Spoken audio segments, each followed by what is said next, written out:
આજે બાલવાટિકાના ભૂલકાઓને શિક્ષક દિન છે, એટલે તેમને વિદ્યાર્થીઓ જે ટીચર ને સર બન્યા હશે તે તેને ભણાવશે. તો ચાલો બાળકો, તમે બધા તૈયાર છો ને ભણવા? તો સરસ મજાનું ગુલાબ કરી દો, સરસ મજાનું કમળ કરી દો, સરસ મજાનું પતંગિયું કરો, સરસ સરસ મજાની તાલી પાડો. ચાલો, તો અહીંયા તમને ખુશી ટીચર આવ્યા છે ભણાવવા, તે તમને ઇંગ્લિશ ભણાવશે. ચાલો, તમે તમારું કાર્ય શરૂ કરી દો. બાળકો, તમે ઇંગ્લિશ ભણવા માટે તૈયાર છો? હા. ઇંગ્લિશ શીખવું છે? હા. ચાલો તો આપણે 10 સુધી 1 થી 10 એકડા બોલીએ. 1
ચાલો, સરસ ટીચર ભણાવે છે.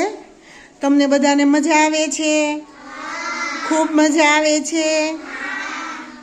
આ શિક્ષક દિન હોય રોજ તોય મજા આવે? હા, સરસ. ભણવું ગમે ને? સરસ મજાની તાલી પાડી દો આ ટીચર માટે. સરસ, ખૂબ સરસ.